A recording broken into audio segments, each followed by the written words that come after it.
Benvenuti alla 44esima mostra mercato regionale della patata di Ribis Pireana del Royale, un appuntamento imperdibile per celebrare la patata, prodotto simbolo del nostro territorio. Vi aspettano stand con patate di ogni tipo, specialità gastronomiche locali preparate con amore dalle massaie di Ribis e prodotti agricoli unici. Non perdetevi la musica dal vivo, la mostra tra arte e hobby, il teatro in friulano e l'atmosfera di festa. Dal 28 settembre al 13 ottobre, la patata è la regina indiscussa. Vi aspettiamo a braccia aperte. Visita il sito www.mostrapatatesvg.it per tutte le informazioni di cui hai bisogno. Mostra Mercato della Patata di Ribis. Gusto, tradizione e divertimento per tutta la famiglia. Nuova puntata di Warm Up ed eccoci tornati, un'altra puntata di Warm Up. Sulle luci è l'etto di iniziare con Warm Up, l'Udinese sta per giocare, gli avversari li studiamo, le formazioni già pronte, tra tattiche e tutti serviamo ogni fronte. Stefano Alessandro vi portano al centro, dove ogni dettaglio diventa un evento, le parole del mister, l'ultima dai campi per la sfida imminente che accende gli animi rampanti.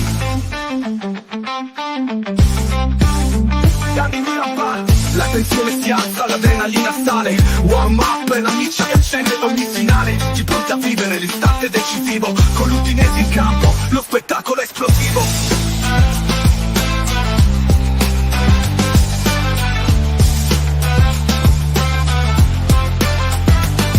La tensione si alza, l'adrenalina sale. Warm up è la miccia che accende ogni finale. Tutti pronti a vivere l'istante decisivo, con l'Udinese in campo, lo spettacolo è esplosivo.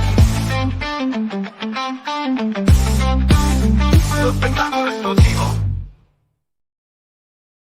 Eccoci, pronti a partire con un'altra puntata di Warm Up. Ciao Stefano, come stai? Con me c'è anche Alessandro. Ciao Ecco, Alessandro. vedi, ho evitato di fare la gap perché per oggi l'ho lasciata Devo dire, sai fare che a mi te, piace sempre di più la sigla?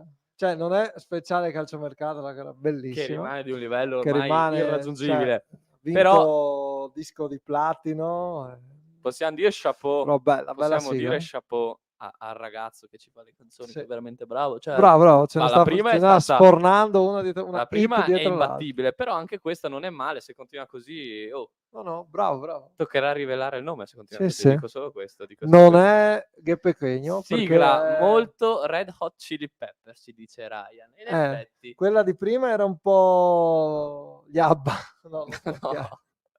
Vabbè, dai, parliamo di Inter-Udinese, dai. Inter-Udinese, siamo arrivati a una settimana cruciale, la Sì. prima in cui l'Udinese gioca 3 volte in 6 giorni, quindi la prima in cui ha più impegni Ci stiamo rispetto... abituando. Lo so. Ci stiamo lo so. abituando alla Champions. Lo so, mi piace come ragioni. Cazzuto. È una settimana particolare perché c'è stata la prima sconfitta con la Roma, sono arrivati un po', sai, di problemi, come sappiamo, un po' di malumori, poi è arrivata Tanti rotti. l'ottima reazione con la Salernitana, si arriva a giocare contro l'Inter, ferita dalla sconfitta del derby, a caccia di un'impresa, l'ho definita io, no? È un po' questa, anche visto il momento delle due squadre, è veramente un'impresa riuscire a vincere contro l'Inter. O no? Ce ne sono tante. Ce ne sono tante. No, le imprese, sì, è sempre un'impresa battere una big. L'Inter, secondo me, è la squadra più forte del campionato. La squadra che, secondo me, nonostante sia partita perdendo qualche punto, perdendo il derby, è la squadra accreditata a vincere lo scudetto. La forza dell'Inter si è vista contro il Manchester City. Sì. Però, ecco, ovvio che arriva qui anche con un Barella in meno. E Barella è uno che sposta gli equilibri. Avrà un po' la testa alla Champions, dove ha perso, diciamo, 2 punti, perché è vero che hai pareggiato col City, però nella nuova Champions, dove c'è questo girone all'italiana, tutti contro tutti, il rischio è quello che, cioè, se non vinci, anche se accumuli tanti pareggi, rischi di essere giù in classifica. Quindi deve per forza avere un pensiero alla Champions League.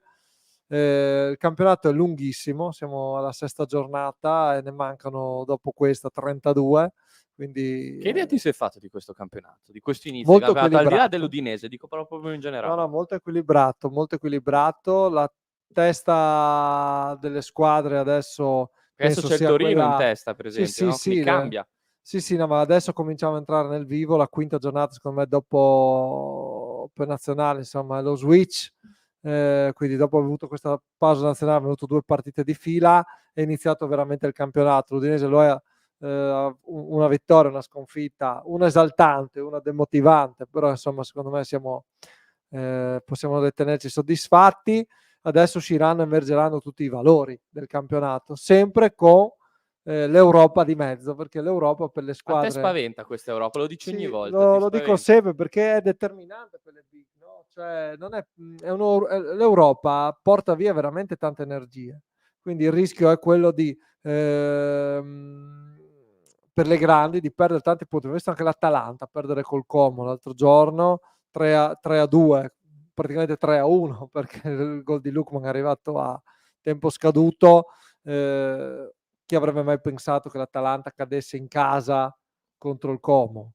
Sono arrivati tanti risultati un po' così. Se tu vai a guardare le parti alte della classifica, ci sono squadre come Udinese, Empoli, Torino. C'è ottimismo per vetta. l'Udinese, perché Celtics dice Udinese in Europa League 2025-2026, quindi non la prossima Tra 2 stagione, anni. ma quella che viene. Quindi dice quest'anno magari Spero facciamo un prima, anno spero prima. di transizione, poi dopo il nostro caro buon vecchio Rugna, cioè il secondo anno, perché è un biennale, ricordiamo, di contratto, arriva e ti spara la qualificazione in Europa League, che sarebbe un ritorno piacevole, visto che l'ultimo ricordo che io ho dell'Udinese Europa League è quella partita di Anfield, quindi quel ricordo più nitido, e poi ce ne sono tanti. Sì, tra l'altro 19 anni fa come oggi l'Udinese giocava al Camp Nou contro il Barcellona di Ronaldinho, di Deco, 4-1 vince il Barcellona, gol di Felipe del momentaneo pareggio, poi dilaga il Barça col miglior Ronaldinho. Che ricordi hai di quella partita? Emozione. Tu che eri piccolino, forte, te la ricordi? Emozioni forti, l'illusione di poter stare al passo col Barcellona, poi il Barcellona era il miglior Ronaldinho di sempre.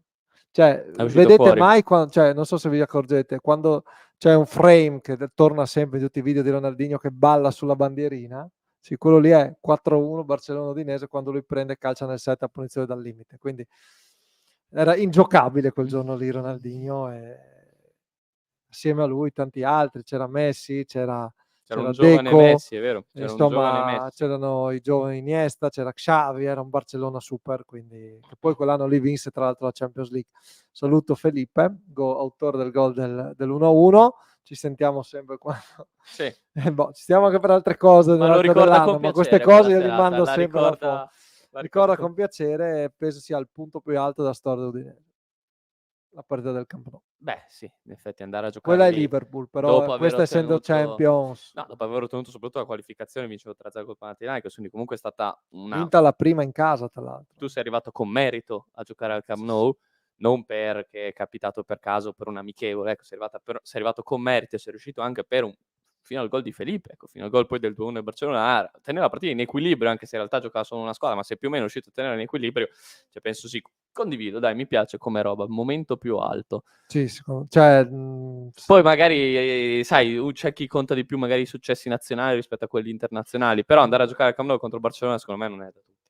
Cioè, nel senso, per una squadra, ad esempio, come l'Udinese, poi magari è chiaro che una squadra come l'Inter magari avrà altri obiettivi, no? Però una squadra come l'Udinese è chiaro che riuscire a giocare contro... Cioè, oggi, 19 anni dopo, ancora ce lo ricordiamo, ancora ne parliamo. Fu anche una lunghissima,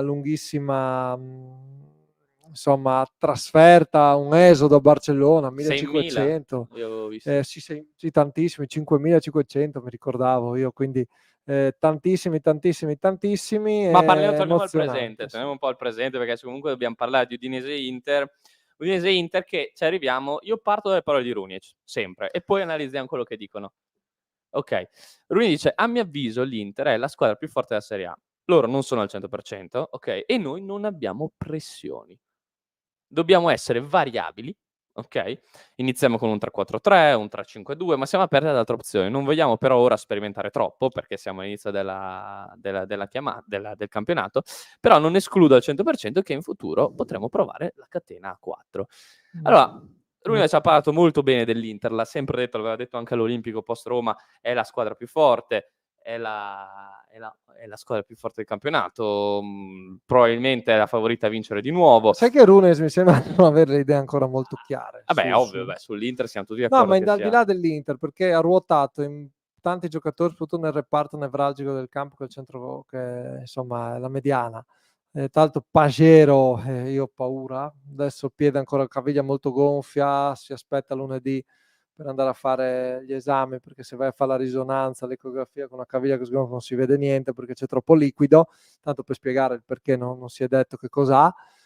Speriamo, cioè è una contusione, un trauma distorsivo contusivo, da quanto ne sappiamo. Speriamo non con interessamento di legamenti, cose del genere. Quindi diciamo o la classica scavigliata brutta con una botta, se no qualcosa di peggio.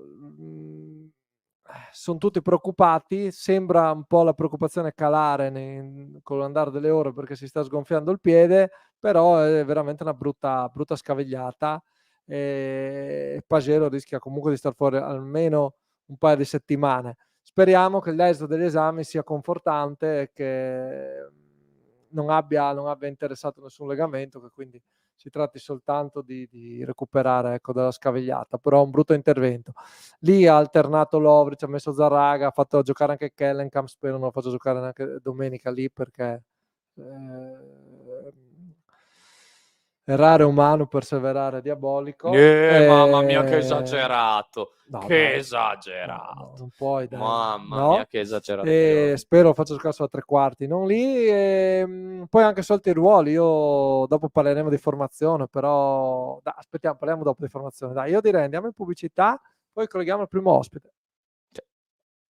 Va bene, così. Fa tutto Stefano oggi, io eseguo. Via. Benvenuti alla 44esima mostra mercato regionale della patata di Ribis Pireana del Royale, un appuntamento imperdibile per celebrare la patata, prodotto simbolo del nostro territorio. Vi aspettano stand con patate di ogni tipo, specialità gastronomiche locali preparate con amore dalle massaie di Ribis e prodotti agricoli unici. Non perdetevi la musica dal vivo, la mostra tra arte e hobby, il teatro in friulano e l'atmosfera di festa. Dal 28 settembre al 13 ottobre, la patata è la regina indiscussa. Vi aspettiamo a braccia aperte. Visita il sito www.mostrapatatefvg.it per tutte le informazioni di cui hai bisogno. Mostra mercato della patata di Ribis. Gusto, tradizione e divertimento per tutta la famiglia. Ed eccoci tornati in studio, lo facciamo con un grande ospite, lo facciamo per parlare di Inter, lo facciamo con Filippo Tramontana. Ciao Filippo, benvenuto. Ciao ragazzi, grazie per l'invito. Allora, noi siamo partiti dalle parole di Runiec, che ha detto l'Inter secondo me è la squadra più forte del campionato e noi non abbiamo pressioni. È un po' il tipo, cioè l'avvicinamento alla partita ideale, ecco, un po' quello corretto forse? Oppure secondo te Runiec ha avuto una lettura sbagliata di questa settimana? No, ha ragione, nel senso che l'Inter in questo momento non è in grandissima forma, ha avuto dei risultati altalenanti, ha iniziato il campionato con 8 punti soli su 15 disponibili, non sono tantissimi, qualche scricchiolio anche in fase difensiva c'è stato, però è chiaro che insomma l'Inter si presenta a questo campionato come la squadra da battere, quello è vero, poi bisogna dimostrarlo sul campo. È anche vero che l'Udinese ha iniziato alla grande la stagione, è davanti all'Inter in classifica e quindi in questo momento è l'Inter che insegue l'Udinese e sì, è vero, è così, e la classifica dice questo, per noi si gioca fuori casa e quindi non sarà per niente una partita facile, quindi credo che la lettura sia una lettura esatta. Che idea ti sei fatto di questo Udinese? Ti ha sorpreso? Se sì, quanto? Perché comunque, sai, a livello nazionale il primato per una settimana è stato un evento inaspettato che nessuno avrebbe mai predetto. Ah sì, l'inizio mi ha sorpreso anche perché l'anno scorso le difficoltà sono state tante, quindi l'Udinese a un certo punto rischiava addirittura di scendere in Serie B, quindi ha avuto è stata una sorpresa, cioè è stata più una sorpresa per me vedere l'Udinese l'anno scorso lottare per non retrocedere nelle ultime giornate che vederla adesso davanti a tutti o comunque fino a settimana scorsa davanti a tutti. È una sorpresa sicuramente, cioè ha iniziato il campionato alla grande, considerando il progresso dell'anno scorso non me l'aspettavo, però è una squadra che ha delle individualità molto forti, ha giocatori che hanno fatto esperienza l'anno scorso e quest'anno, per esempio viene in mente Luca, quest'anno sta facendo un piccolo salto in più, a Toven che è un giocatore di esperienza di grande classe che può essere il leader, che è il leader che trascina la squadra e quindi è una sorpresa fino a un certo punto. Poi è chiaro, il campionato sarà difficile tenere il campionato con questo ritmo, però è una sorpresa fino a un certo punto. Ecco, Inter, Filippo, che avrà un po' la testa alla Champions, dicevamo prima. Quanta Speriamo. energia ti porta via? Perché tra l'altro in una Champions che ha cambiato format e che ti costringe a fare tanti punti. No, speriamo che non abbia la testa alla Champions, perché non si possono perdere punti ogni volta in campionato perché hai la testa alla Champions o perché sei stanco dalla partita precedente in Champions. La società ha quest'anno costruito una squadra completa con tante seconde linee fortissime, quindi con tanti cambi, e quindi non si può pensare adesso che hai 8 punti su 15 alla Champions League di martedì. Quella viene dopo, bisogna pensare all'Udinese, solo all'Udinese, a cercare, ovviamente lo dico da interista in casa vostra, però bisogna cercare di fare i 3 punti per rilanciare la propria classifica, perché non si può perdere ancora terreno. Quindi è vietato pensare a martedì sera, proprio vietato. Ecco, l'altra cosa che volevo chiederti è 2 giocatori, no? Che hanno avuto un'estate comunque legata all'Inter. Uno, Alexis Sanchez, che è svincolato dall'Inter, arriva a Udine, e ti chiedo che impatto può avere quando tornerà in campo e come l'avevi visto nell'ultima recente esperienza in nerazzurro, e Okoye, che è stato a lungo trattato o chiacchierato in orbita Inter e che anche per il suo futuro, diciamo, è monitorato quest'anno per capire se è già pronto per un grande salto così. Allora, su Sanchez io credo che sia un leader naturale, è un giocatore che adesso ve lo devo dire io, lo conosciamo tutti, ha un'esperienza incredibile ad altissimi livelli, al di là della Coppa America col Cile, che tra l'altro ha anche vinto, poi insomma Manchester United, Arsenal, Barcellona, parliamo oltre all'Inter, va bene, ma parliamo veramente di squadre di livello mondiale. Io sono contento di quello che ha fatto Sanchez nelle sue esperienze all'Inter, nell'ultima, in quelle 2 prima del Marsiglia, quindi sono molto contento, credo abbia dato il suo apporto a quello che serviva alla causa. Credo che possa tranquillamente fare la differenza nell'Udinese quando rientrerà in campo, se sarà al 100%. Per quanto riguarda Okoye, ne sapete molto di più voi, che lo vivete da vicino. Io l'ho visto giocare contro l'Inter, l'ho visto in qualche altra partita, sinceramente mi è sembrato un portiere fisicamente, lo si vede che tipo di portiere è tra i pali, è molto bravo. Correggetemi voi se sbaglio, che l'avete vissuto, lo vivete di più di me. Mi sembra che sulle uscite qualcosina da registrare ce l'abbia. Confermiamo. Ok, mi ricordo anche un rigore praticamente che ci ha regalato l'anno scorso, un'uscita su Thuram abbastanza così incosciente, però è un portiere sicuramente su cui si può lavorare e che può ambire a giocare ad altissimi livelli. Ecco Filippo, un altro osservato speciale di questa partita è indubbiamente Yacabiol. Io ho fatto un po' un ragionamento di mercato, ma in realtà stanno facendo tutti, quindi è una cosa ovvia che l'interesse dell'Inter c'è, ci ha già un po' messo gli occhi, però non ha ancora fatto nulla perché ha De Vrij e Acerbi in quella posizione. Però, essendo 2 giocatori che il prossimo anno probabilmente non saranno più al centro del progetto, potrebbe ritornare in auge magari la prossima estate il nome di Biol, soprattutto accostato all'Inter. Che idea ti sei fatto tu di questo difensore, se pensi sia già pronto per questo salto in una grande? Beh, correggetemi se sbaglio, ha 29 anni Biol.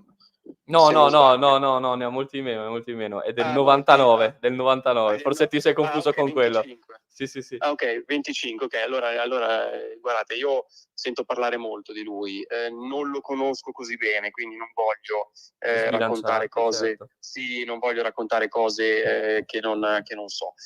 So che all'Inter piace tanto, infatti quando ho pensato all'età ho detto, però sai, Oak-Tree con i 29 anni che costano comunque tanto, se tu già mi dici che ha 25 anni, scusatemi, ma no, non me lo ricordavo, allora può essere sicuramente un investimento adatto per la dirigenza, per la proprietà americana, perché è un giocatore rivendibile, è un giocatore che può crescere, è un giocatore che può essere il futuro della squadra. Quindi, però a livello tecnico lì bisogna chiedere ausilio, non bisogna chiedere a me e a Inzaghi. Ecco, prima di lasciarti un'ultima domanda, c'è qualche scoria da derby? Perché il derby, insomma, ovvio che l'Inter non poteva vincerli tutti per sempre, però ha lasciato qualche scoria all'interno o comunque, diciamo, è già qua passata e si guarda avanti?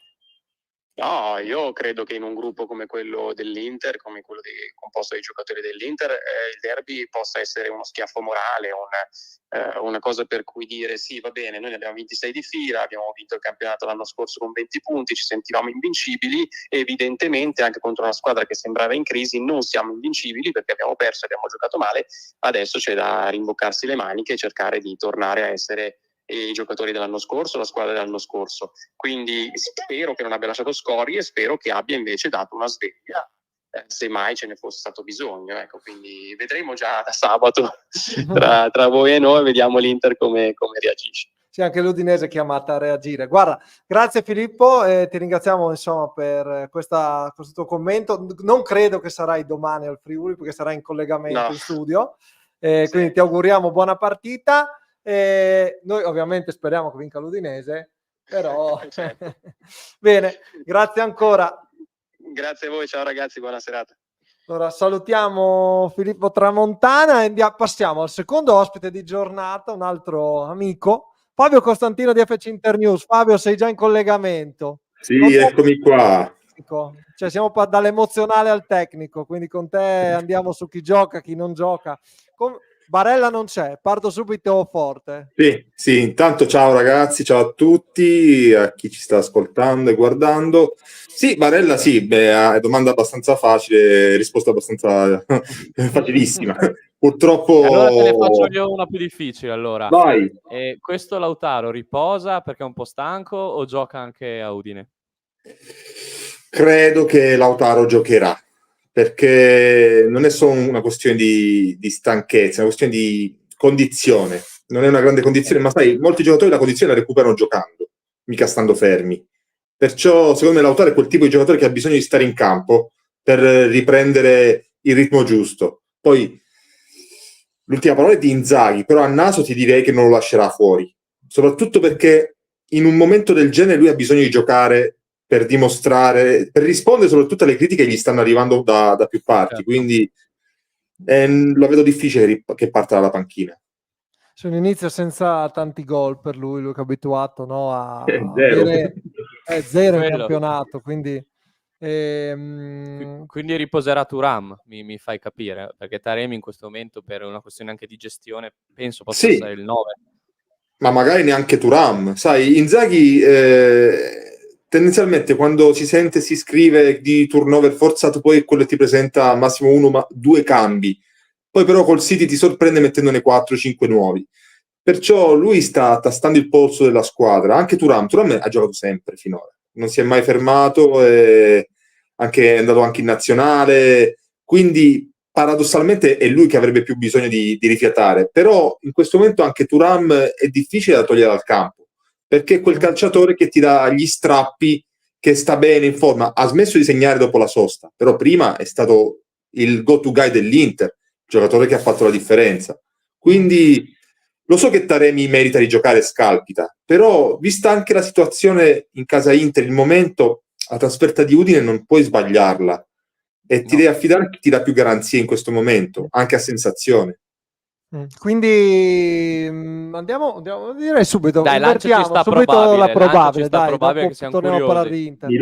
Mi lancio, è comunque un terno all'otto a prescindere, però secondo me saranno Sommer, Bissek al posto di Pavard, perché Pavard non l'ho visto benissimo ultimamente, ancora Acerbi, anche se per me dovrebbe giocare De Vrij, perché Acerbi va centellinato, è un mio parere. Bastoni che non si tocca.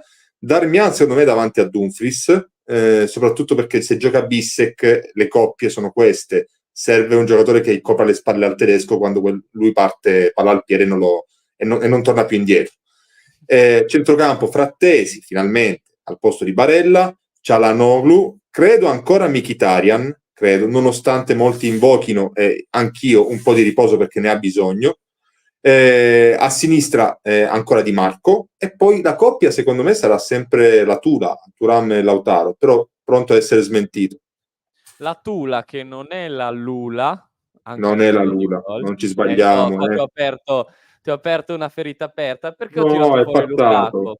Perché ho tirato fuori Lukaku? Perché noi a Udine abbiamo il nostro Lukaku che si chiama Davis, che per struttura fisica, caratteristiche e tutto. Sì, no. Non scomodiamo Lukaku. Cioè, Fabio stava cadendo dalla sedia. No.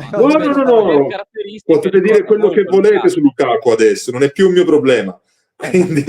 Poi dopo anche lui ha tanti acciacchi fisici dati anche dall'enorme struttura che deve trasportare in campo, quindi rincorre sempre in affaticamento muscolare. Potrebbe essere un po' il Taremi dell'Inter che prende il posto a Luca e parte titolare proprio contro i nerazzurri. Quindi potrebbe essere anche un'Udinese molto diversa, un po' anche per le assenze, perché abbiamo diversi infortunati, ma anche per le scelte di Rugnes. Quindi io ti dico, che idea ti sei fatto di questo Udinese dall'inizio e che partita ti aspetti, visto un po' che anche contro la Lazio ha avuto il controllo del match, mentre per esempio contro la Roma, che è un avversario più o meno di pari livello, Sì. non è riuscita a dire la sua.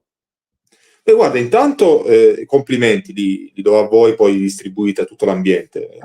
Sorpreso, parecchio sorpreso. Non mi aspettavo che Runeic potesse avere un impatto così significativo sul calcio italiano e sull'Udinese.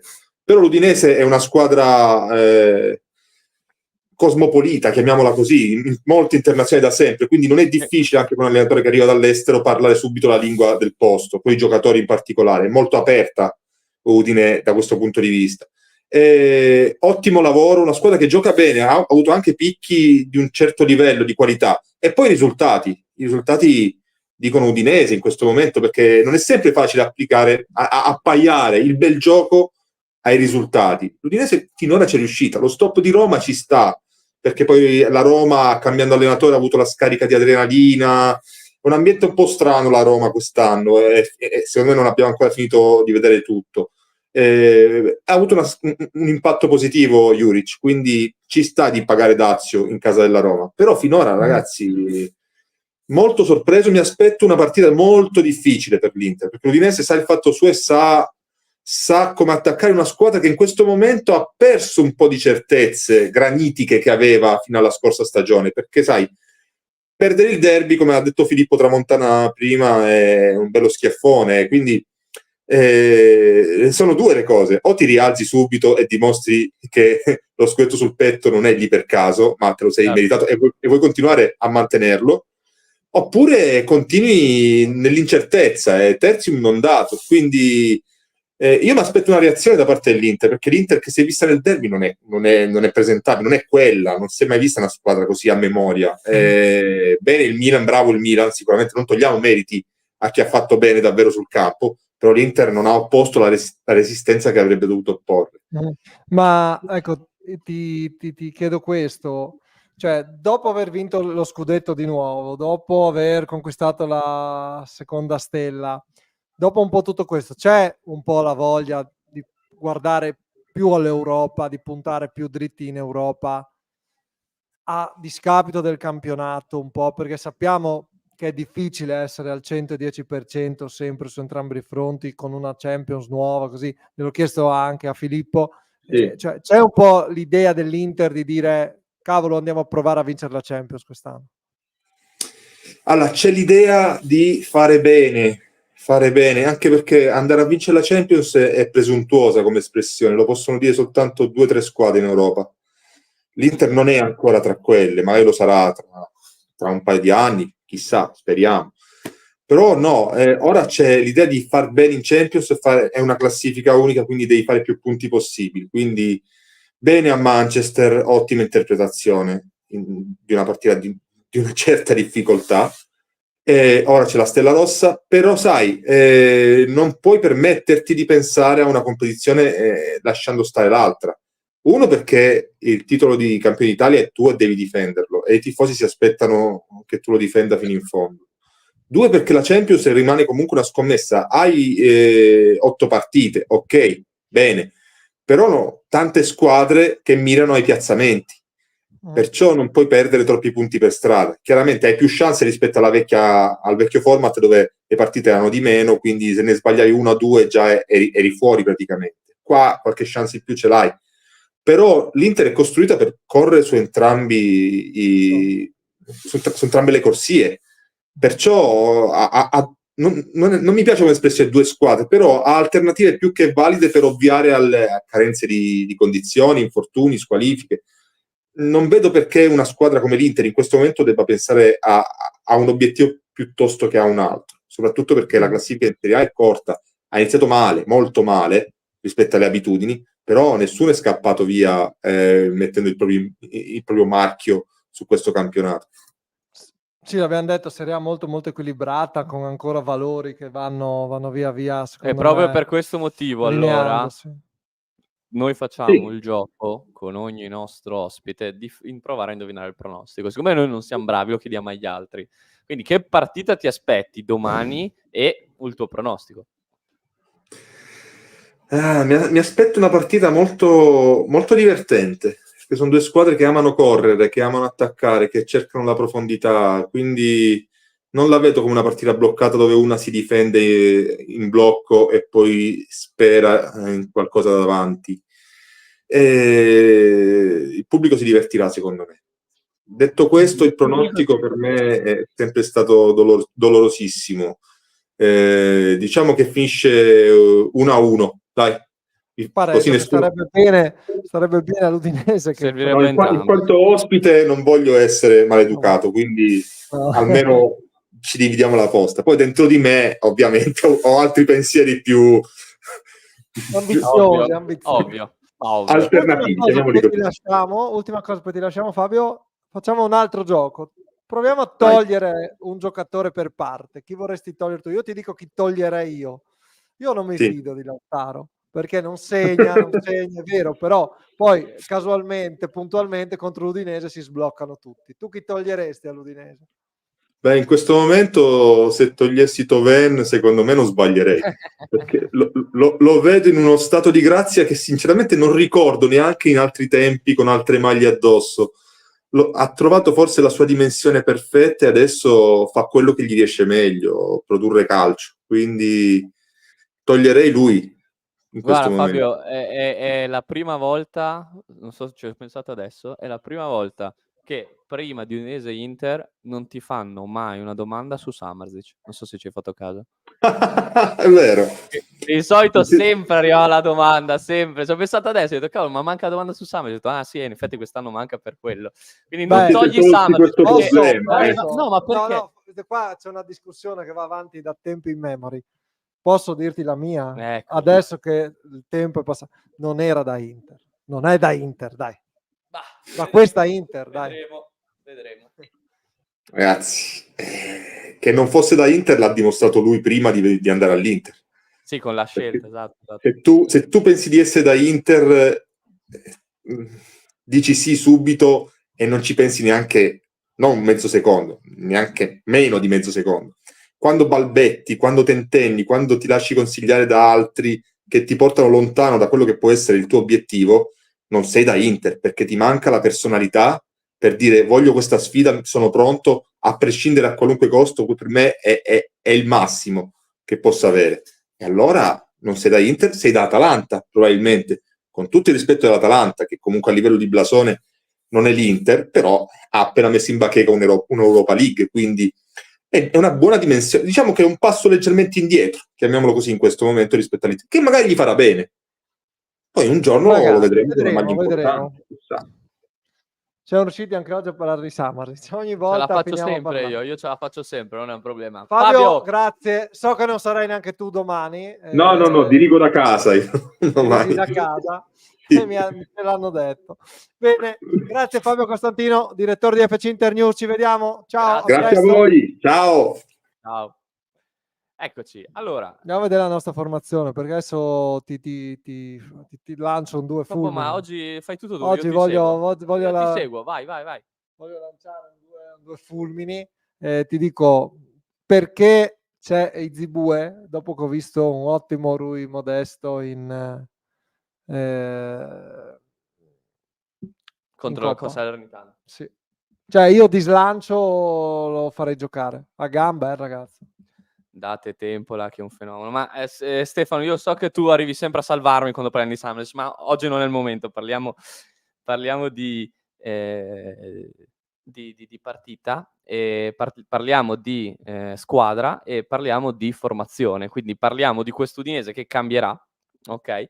E sarà un Udinese che vedremo un po', soprattutto a livello di interpreti diversi, ma perché data principalmente dalle assenze. Di Pagero abbiamo parlato, quindi un po' ci vorrà ancora e poi vedremo un attimo più avanti un po' gli altri dubbi di formazione. Il primo l'abbiamo già un po' accennato e riguarda Luca e Davis, no? Premiando Davis. Noi abbiamo premiato Davis. Esatto. E l'altro riguarda un po'... Ci sono tanti ballottaggi rispetto a scorse giornate, perché tu hai Davis Luca, Kellen Brenner, Zibue Modesto, Lovric Zarraga, perché crescono le quotazioni di Zarraga. incredibilmente. Ci dicono Touré già titolare? Sì, È perché ovvio, quando non ti sono manca tutti rotti. Christensen, quando ti manca Giannetti, è chiaro che uno è Cabasel, ma Io l'altro non hai posso, tanta gente a disposizione. mi sbilancio? Vai, Sì. Touré, MVP della aspetta, partita. se mi bruci già. No, Touré, secondo me, può essere il preludio di la capacità di rubare il posto anche a qualcuno. Perché Touré è forte, ragazzi. Secondo me è molto forte come difensore. In attesa di Soulet, con il quale abbiamo questionato in settimana Sì, con la mamma. Però Touré secondo me è un titolare potenziale. Cioè, se gioca bene con l'Inter, se dovesse fare bene con l'Inter, è difficile da togliere.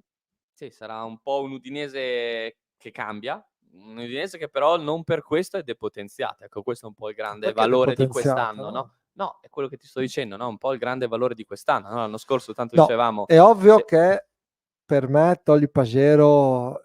Io guarda, giocherei Pagero e poi altri 10 sempre. Oggi Pagero e esagerato. altri 10. Oggi così, No. oggi esagerato. Quando dichiarazioni faccio le convocazioni, forti. il primo nome che È metto sulla Pagero e poi lista tutti è gli altri. Martin Pagero. Adesso No, passione Pagero. No, Pagero, ragazzi, ma vi rendete conto del lavoro che fa Pagero? Nessuno fa quel lavoro lì. Anche in Coppa va a prendersi il rigore, ma dove è andato? Dove ha corso lì? Dai, bisogna dare a Pagero quello di Pagero. Vero che ci sono altri, però io non ho capito ancora perché sia stato tante volte alternato. Non abbia mai, non so perché non ha convinto il 100% Runec. Per me Pagero deve essere titolare in questo Udinese con questo modulo a centrocampo.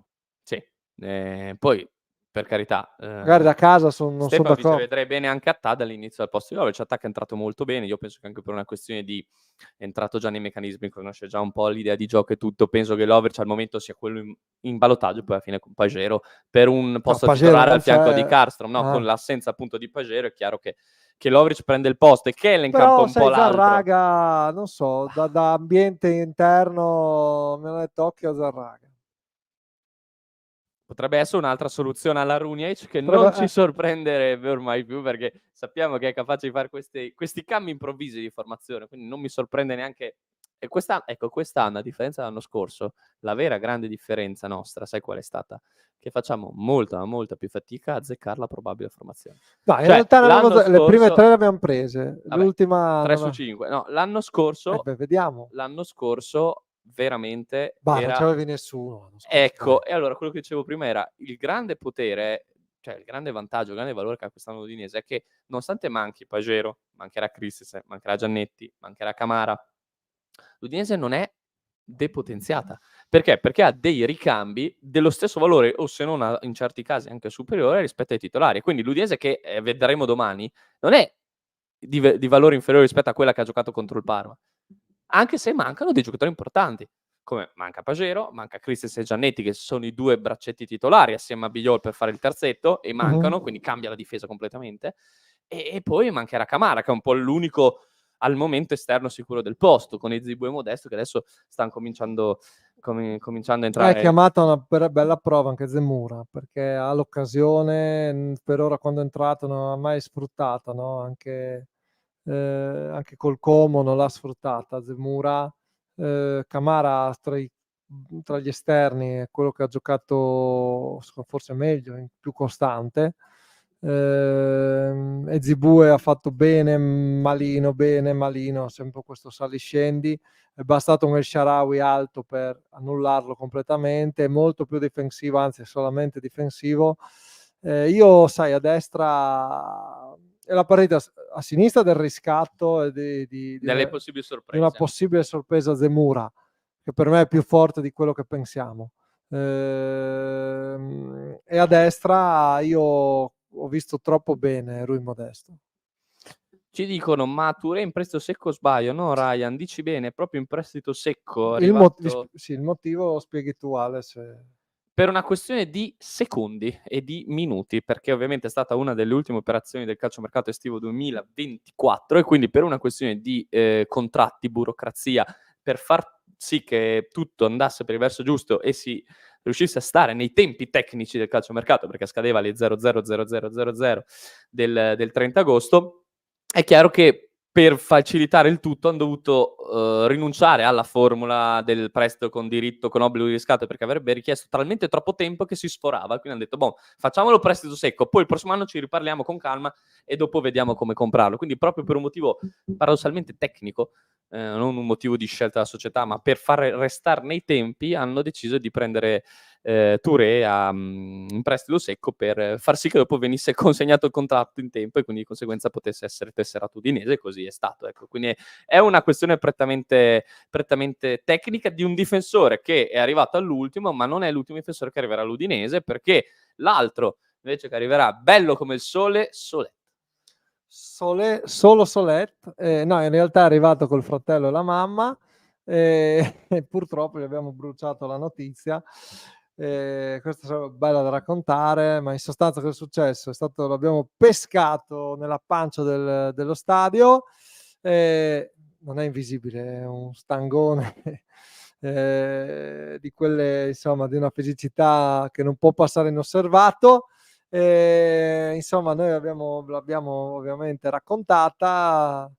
Fratello ha capito che era troppo grossa per noi da non poterla dire, la mamma l'ha capito un po' meno.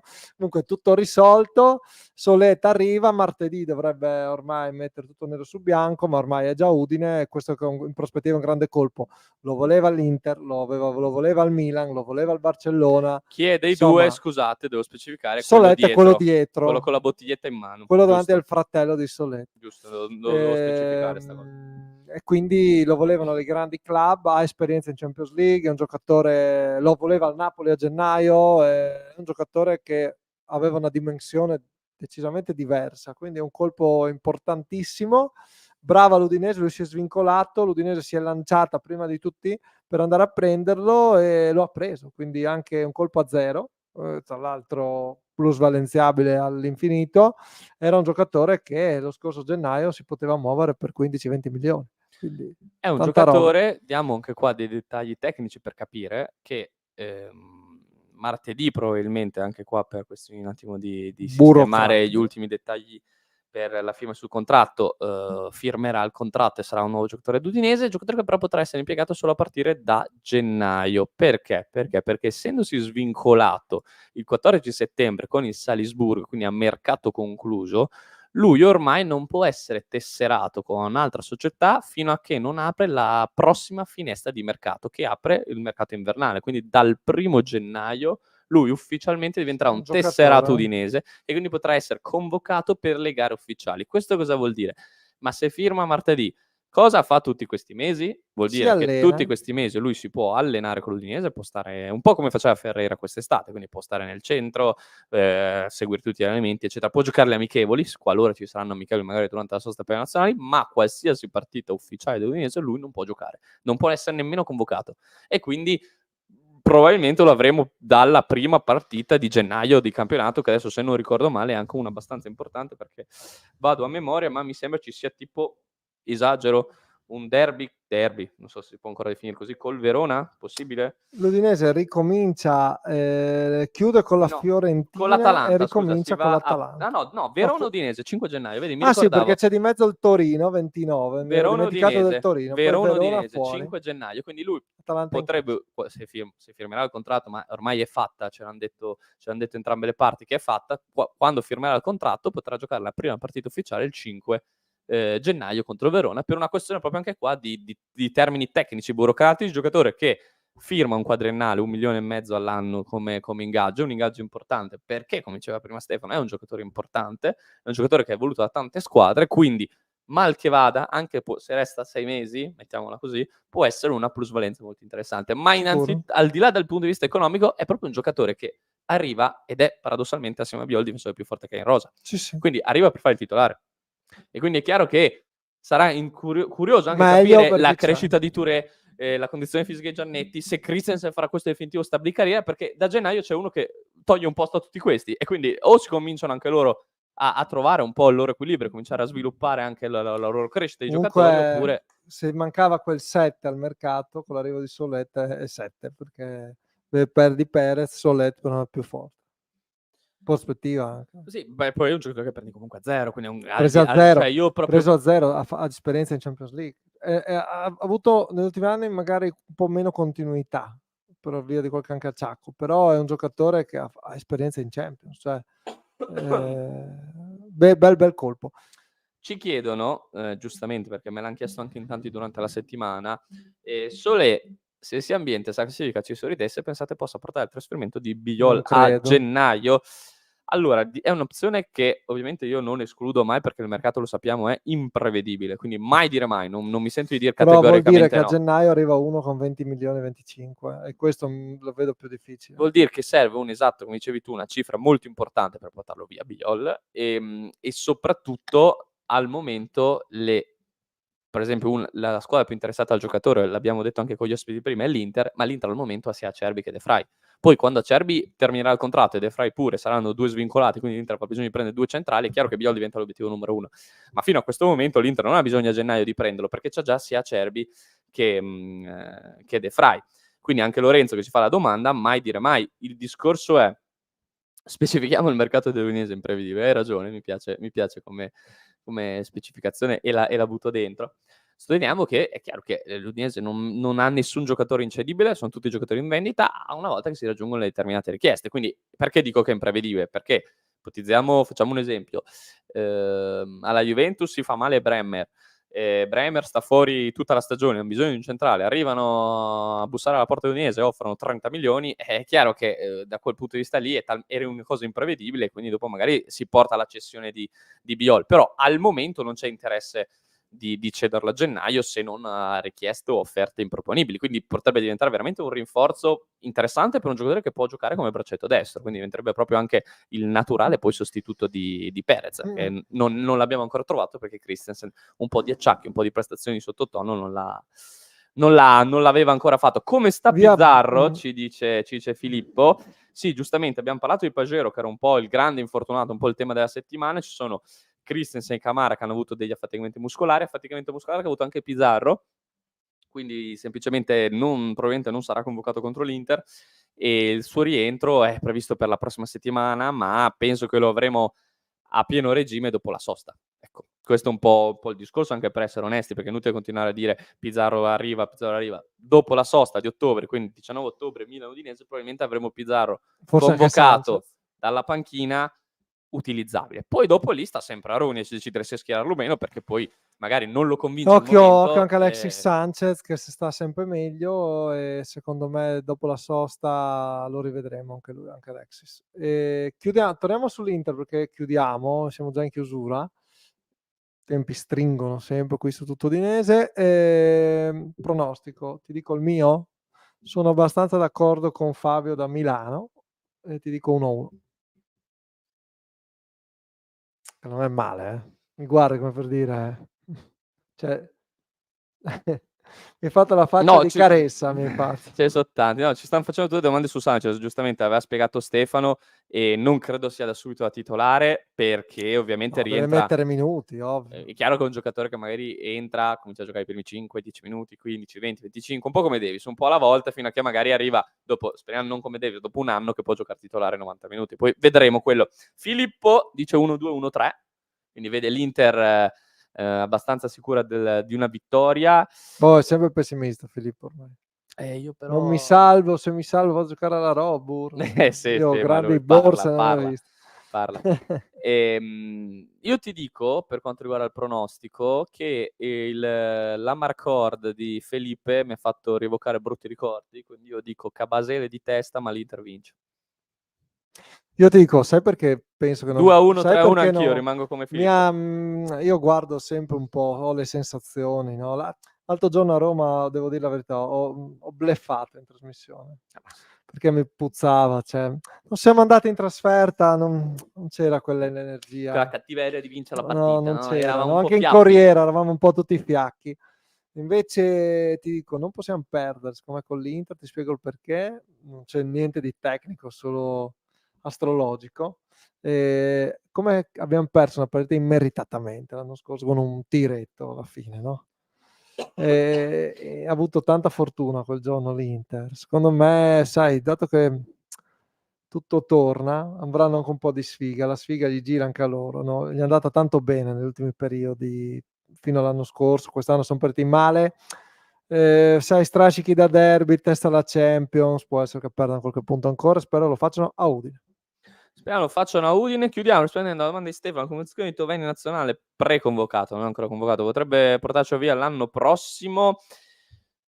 Mai dire mai, questo è un po' il bello del mercato. È chiaro che però un giocatore che si trova talmente tanto bene a Udine, che ha preso la fascia del capitano e tutto, non credo abbia adesso nella testa proprio sua. Poi vediamo cosa succederà nel Anche mercato perché deve d'estate. andare in un'altra squadra che gli garantisca la stessa visibilità e lo stesso, diciamo, essere al centro del progetto come a Udine non è facile per un giocatore che comunque ha superato i 30 anni. Quindi Stefano, anzi decidi tu. Vai. Decidi se vuoi, chiudiamo, se no andiamo avanti. Io faccio fare tutto a te perché oggi non No, ti dobbiamo lascio decidere. purtroppo chiudere. Oggi ti perché lascio decidere. Io e il sottoscritto, io e il sottoscritto mi piace. Io come e il mio frase. caro compare dobbiamo scappare ad una presentazione della volley di Talmassons, che questa è la ultima settimana senza campionato. Le Pink Panther sono impegnate nel weekend e vi anticipiamo un'altra bella novità: potete seguire la partita, l'ultima amichevole del Trofeo delle Acque in esclusiva anche sul nostro sito, con la nostra telecronaca. Proveremo a non fare macelli, dato che siamo molto calciofili, quindi non diremo termini calcistici per le ragazze, quindi lo grande trovate. inserimento, Grande sulla fascia del inserimento, sì, terzino, cross frase di che dici, Eze, ma che dici? però ecco, dobbiamo scappare perché dobbiamo andare a Lignano per la presentazione ufficiale della squadra, quindi ci dividiamo, abbiamo anticipato di mezz'ora rispetto al solito orario, non volevamo mancare Warm Up anche per la sua bellissima sigla. E domenica, tanto domani tutta l'Inter, tutta l'Udinese, domenica alle 17 sui nostri canali ci sarà CDA Volley Talmassons contro Mega Box Volley Valle Foglia, Serie 1, è il preludio all'inizio della Serie 1 che inizierà il 6 ottobre con Roma CDA e poi 13 di ottobre il Moco Conegliano CDA Volley. Sperando non facciano a Roma quello che l'Udinese ha fatto all'Olimpico. C'è soltanto divertite, ragazzi, un saluto, ci aggiorniamo lunedì con la Big Ben per parlare di quello che sarà stato Udinese Inter. Col bozzo di bozzo. Ciao a tutti. Nuova puntata di Warm Up ed eccoci tornati, un'altra puntata di Warm Up. Sulle luci è l'età di iniziare con Warm Up, l'Udinese sta per giocare. Gli avversari li studiamo, le formazioni già pronte, tra tattiche e dubbi seguiamo ogni fronte. Stefano Alessandro vi portano al centro, dove ogni dettaglio diventa un evento. Le parole del mister, l'ultima dai campi, per la sfida imminente che accende gli animi rampanti.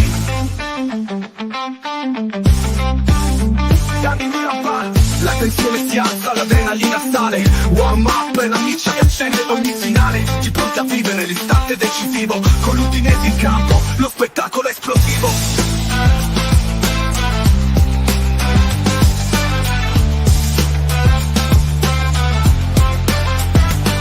La tensione si alza, l'adrenalina sale. Warm Up è la miccia che accende ogni finale. Tutti pronti a vivere l'istante decisivo, con l'Udinese in campo, lo spettacolo è esplosivo.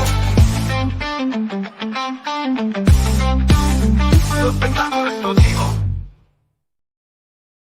Benvenuti alla 44esima mostra mercato regionale della patata di Ribis Pireana del Royale, un appuntamento imperdibile per celebrare la patata, prodotto simbolo del nostro territorio. Vi aspettano stand con patate di ogni tipo, specialità gastronomiche locali preparate con amore dalle massaie di Ribis e prodotti agricoli unici. Non perdetevi la musica dal vivo, la mostra tra arte e hobby, il teatro in friulano e l'atmosfera di festa. Dal 28 settembre al 13 ottobre, la patata è la regina indiscussa. Vi aspettiamo a braccia aperte. Visita il sito www.mostrapatatefvg.it per tutte le informazioni di cui hai bisogno. Mostra mercato della patata di Ribis. Gusto, tradizione e divertimento per tutta la famiglia.